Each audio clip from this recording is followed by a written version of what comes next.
हो रही है। संजय सिंह क्या कुछ कह रहे हैं? मोदी जी ने अरविंद केजरीवाल को क्लीन चिट दे दिया, बोले कुछ नहीं मिला।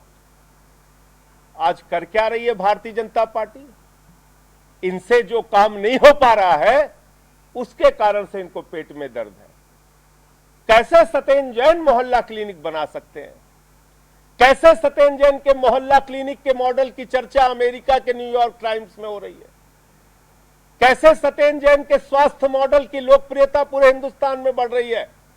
इसलिए सत्येंद्र जैन का गला दबाओ, उनको फर्जी मामले में जेल में डालो और पूरे हिंदुस्तान में उनको बदनाम करो और चिल्लाओ चारों तरफ कि वो भ्रष्टाचारी है, गद्दार है, फलाना है, डिमका है। आज स्मृति ईरानी जी को पूरे देश के सामने आकर हाथ जोड़कर माफी मांगनी चाहिए। आज भारतीय जनता पार्टी को पूरे देश के सामने हाथ जोड़कर माफी मांगनी चाहिए।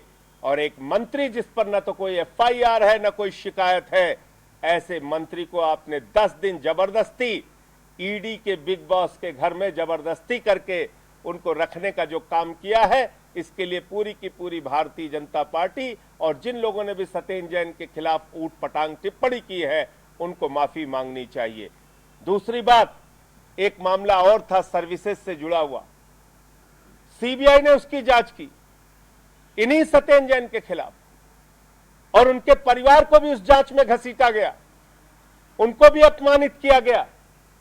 5 साल तक जांच चली और आप लोग जानते हैं सारे लोग, सीबीआई किसी मामले की जांच अचानक नहीं शुरू करती। सीबीआई ने 1 साल तक उस पर पी दाखिल की। पी दाखिल करने के बाद, प्राइमरी इंक्वायरी करने के बाद उस पर एफआईआर दर्ज की।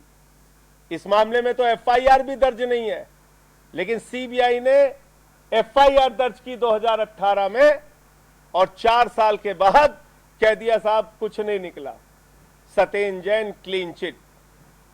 तो हमारे यहां अवध में बच्चे आपस में खेलते हैं, उसके बाद कह देते हैं दूध भात मुछ, यानी कुछ नहीं निकला। तो आपने इन सारी एजेंसियों को मजाक बना लिया है, अपनी कठपुतली बना ली है। आज तक ईडी ने जितनी रेड मारी है, मात्र 9 मामलों में कन्विक्शन हुआ है। 0.4%, 0.4% कन्विक्शन रेट है ईडी का। इसका मतलब इस संस्था के ऊपर देश की जनता का जो करोड़ों रुपए बर्बाद हो रहा है, वो सिर्फ और सिर्फ विपक्ष के लोगों का गला दबाने के लिए, विपक्ष को बदनाम करने के लिए, आम आदमी पार्टी के नेताओं और मंत्रियों को जेल में डालने के लिए, उनको बदनाम करने के लिए हो रहा है। इसके अतिरिक्त कुछ नहीं है। और ये हाई कोर्ट का जो ऑर्डर है, इसमें जो लिखा हुआ दस्तावेज है, ये साफ साफ कह रहा है सत्येंद्र जैन पर कोई एफआईआर नहीं है, सत्येंद्र जैन के खिलाफ कोई कंप्लेंट नहीं है। तो किस कारण से सत्येंद्र जैन को 9 जून तक अपने रिमांड में, अपनी गिरफ्त में ईडी ने रखा है, इस बात का उन्हें जवाब देना चाहिए। आपके कोई प्रश्न हो तो पूछ सकते हैं।